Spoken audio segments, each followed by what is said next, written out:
So we're going to read her bio. It's Kelly Van Nelson is the author of 7 books, including #1 contemporary poetry bestsellers, Graffiti Lane, Punch and Judy, and Retrospective, and a new fiction novel entitled The Pinstripe Prisoner. She is a prominent media figure discussing socioeconomics, bullying, domestic violence, and mental health.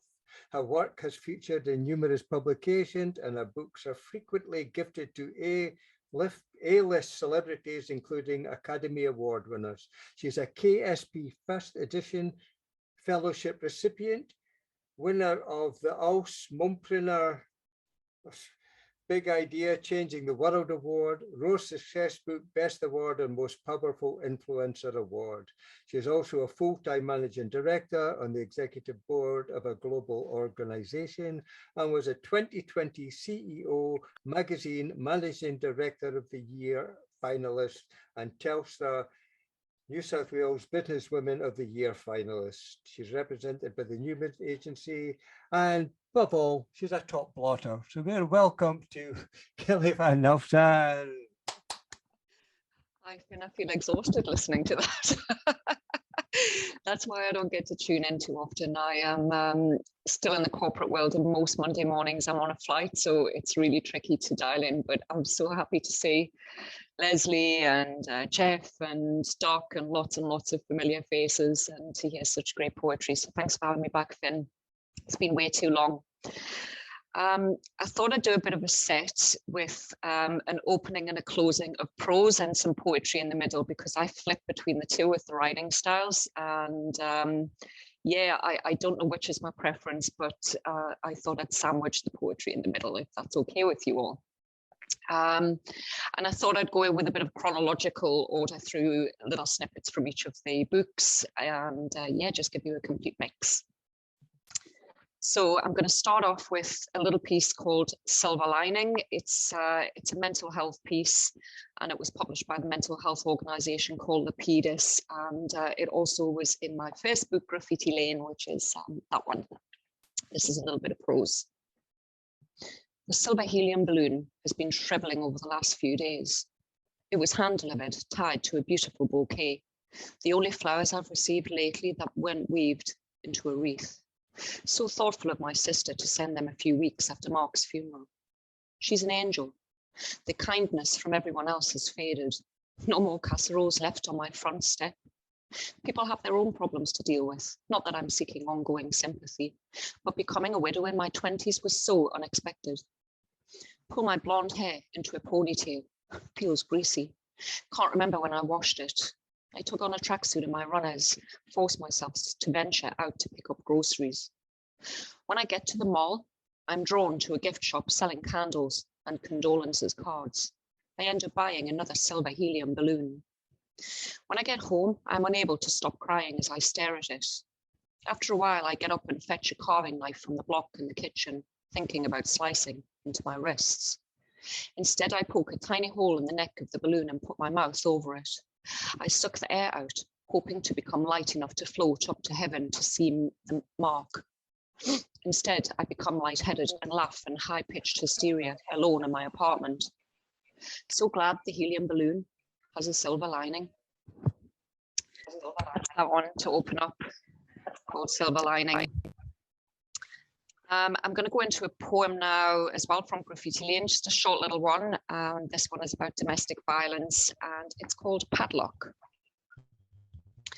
When we first met, you discovered the combination to open me up. I gave you the key that gave you permission, without probation, to come and go in my life as you pleased. You locked me up tight, ignored my fight, taking away my freedom, wrapped me in chain, smothered me in pain, wearing me down to the concrete ground. It's time to change the combination. No procrastination, to something only I know, before it's 6 feet under where my broken body is found. Nobody knows what goes on behind closed doors, crawling on all fours, so I'm opening mine on the page to combat your rage. These words are my ticket from deadlock, scraping rust from the padlock. The final act is to bolt. Who will get there first? That's that one. Going back on some oldies then.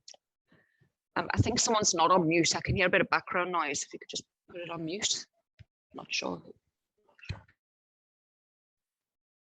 Thank you.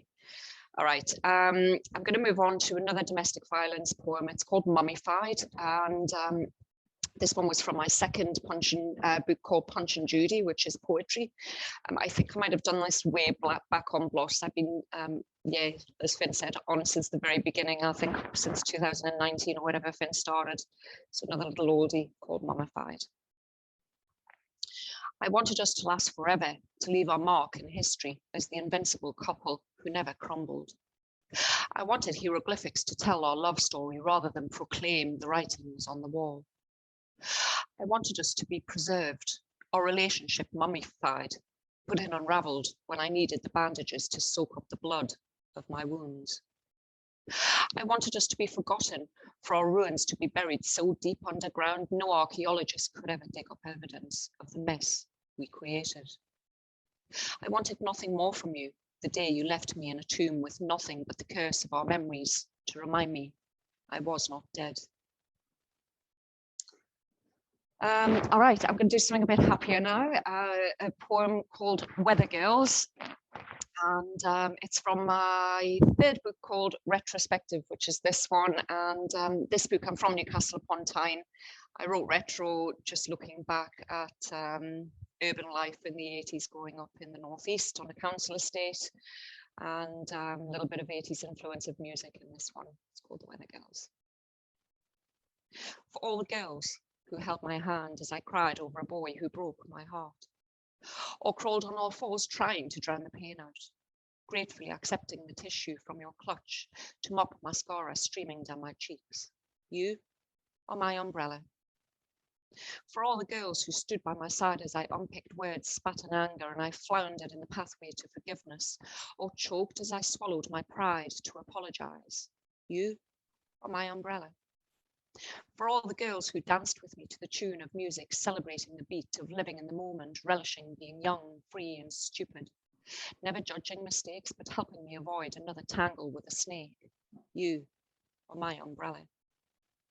For all the girls who shared a cocktail and swallowed a maraschino cherry of a story, swearing to never break girl code and a pact you have kept until this day. You are my umbrella.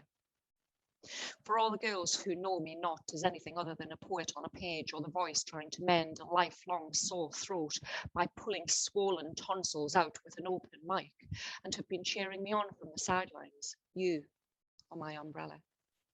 For all the girls who tilt their face to the sky in appreciation of the sun coming after the rain, before turning to the girl on the sideline reflecting a dose of the light onto them to assist their growth. We don't need an umbrella. We are the Weather Girls.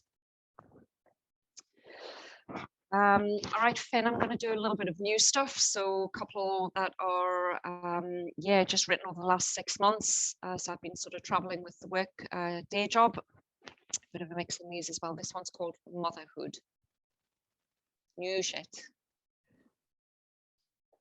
I'm the mother from the hood who once stood misunderstood in the classroom of geography, yet nobody could read my calligraphy or pinpoint my soul on the map.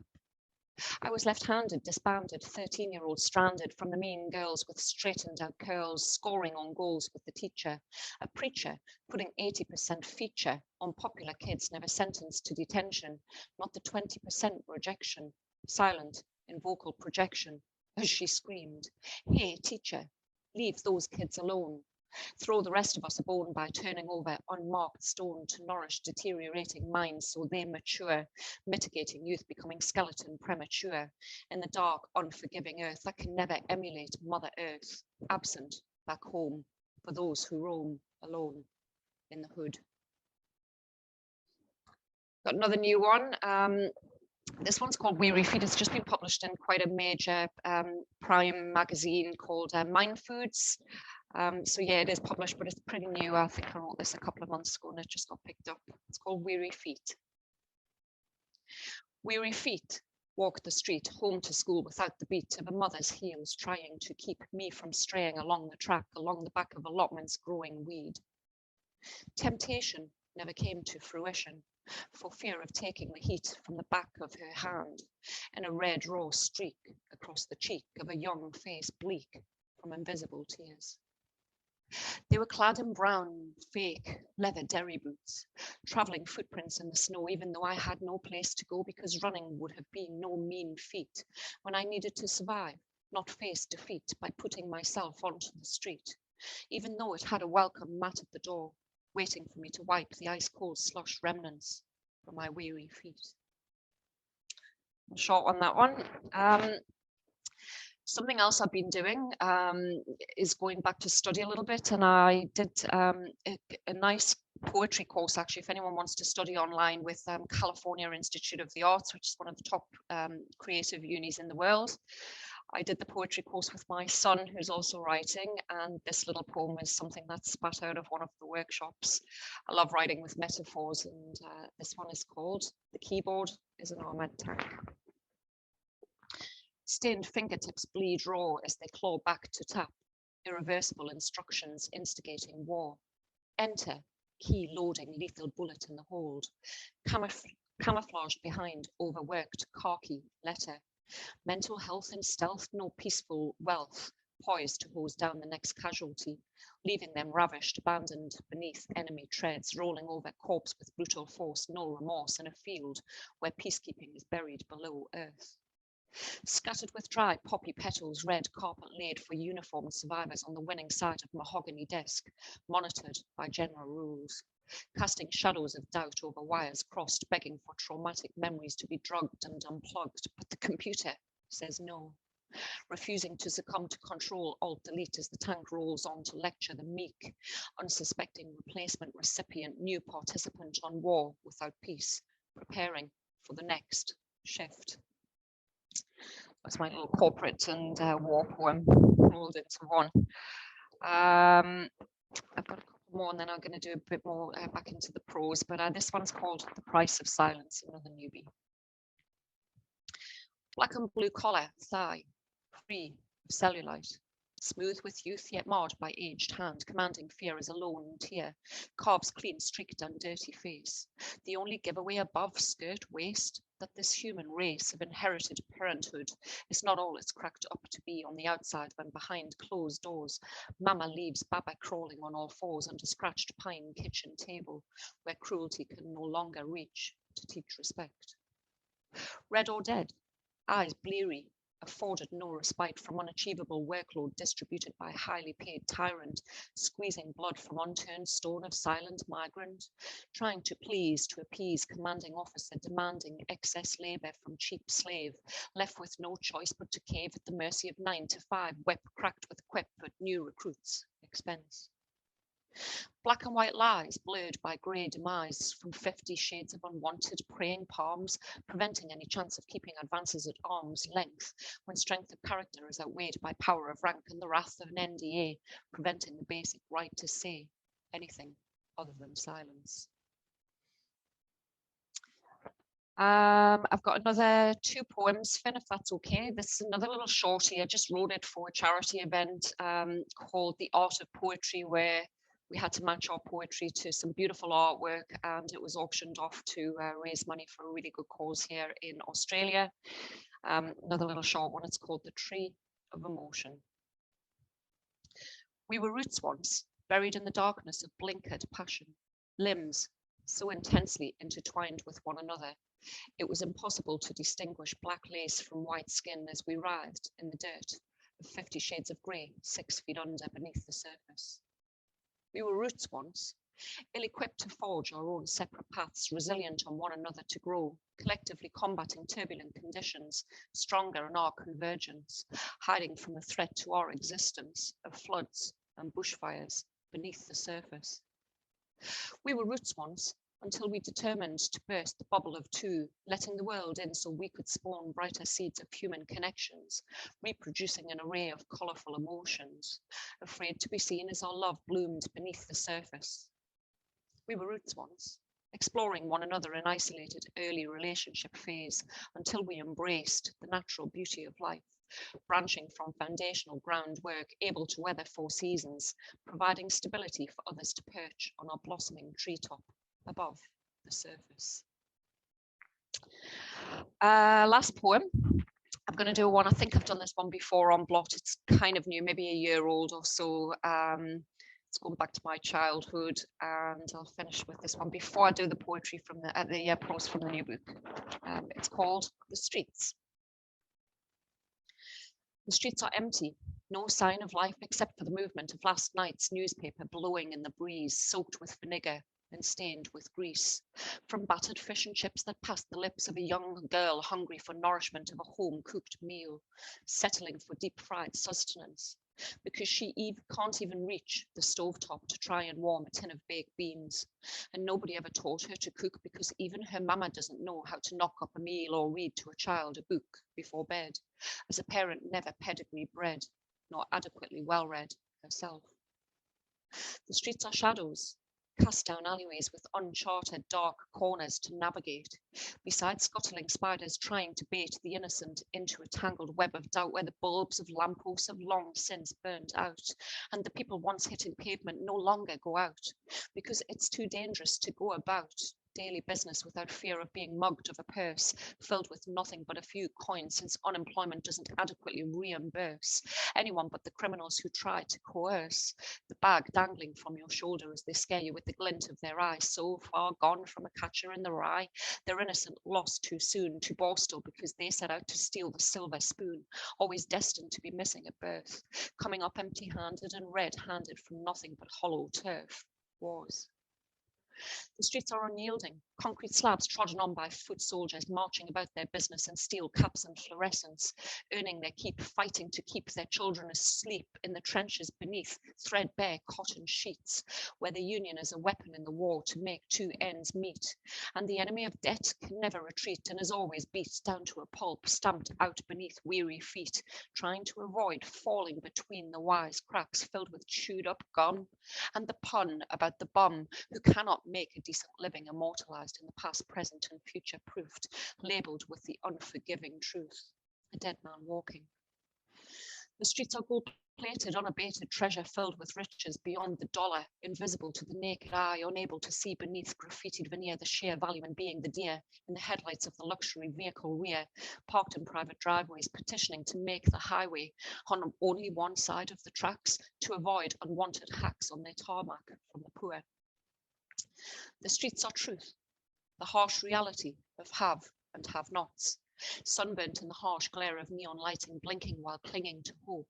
One letter missing because society finally broke the flow of electricity, keeping life pulsing through the vein of commoners who will never reign, but are the grain needed to remain sustainable in this unrecognizable world we have claimed as home, while walking alone along the path to divine destiny with directions carved by hand to avoid sinking in quicksand.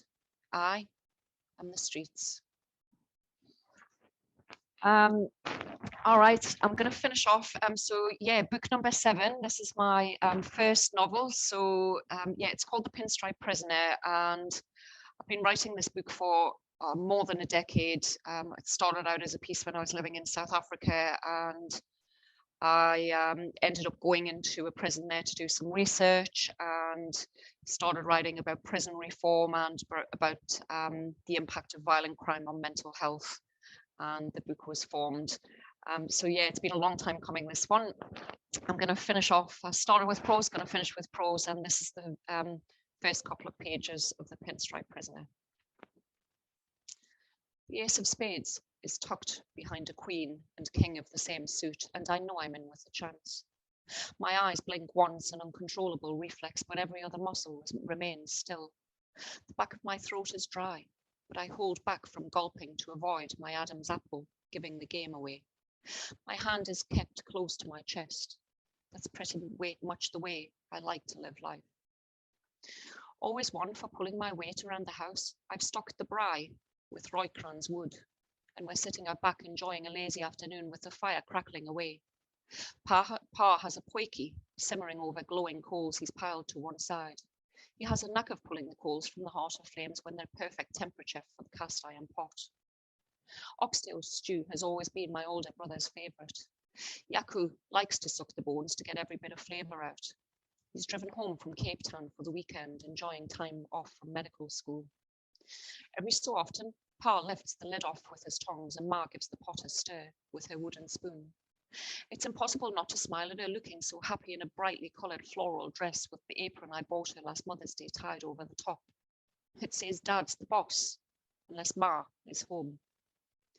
Between the synchronized stirring, my parents sip their wine and take turns at cards, both in their element, since Ma loves rummy and Pa loves red wine. A second bottle of pinotage is opened. Wine doesn't hang around in our house long enough to catch dust. Remember the first time you drank this stuff, Simon? Pa asks me. It was a few years ago now. You were underage, Yaku points out. Only just, I say. You were barely old enough yourself. I recall Pa pouring me a glass only half full.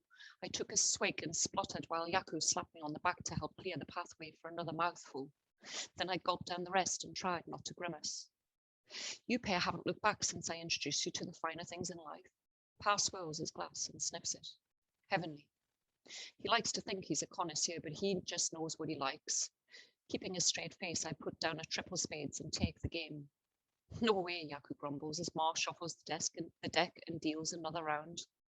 We trade duplicates and start quickly since the family are keen to redeem their losses. Occasionally, I question Ma's rules of the game, but she doesn't budge an inch. In my house, we play rummy my way, she says. Her apron did warn us.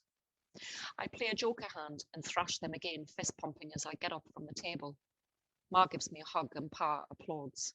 That's my boy, he says, taking a sip of red. That's it, Simon, Yaku declares. We're off to Maxwell's, and you're buying. I clink his glass, delighted to have beaten my older Buta at something. You boys have already had a wine, Ma warns. Don't be drinking and driving. I've not had much. I'm fine to drive there, Yaku says as I clear away the dishes to save Ma a job. Pa, will you fetch us later if we leave the car there? As long as it's not too late. Pa replies. I'm going to stop there with a little bit of drink driving prelude. Yeah, and thank you all for tuning in. It's been way too long, and yeah, appreciate the slot, Finn. Thank you very much. A great set. Thank you. Oh, excuse me. Thank you very much. That was really, really excellent. Bravo. Bravo, Kelly. Hello, hello. Good to see you, Leslie. Wonderful to see you. Ages.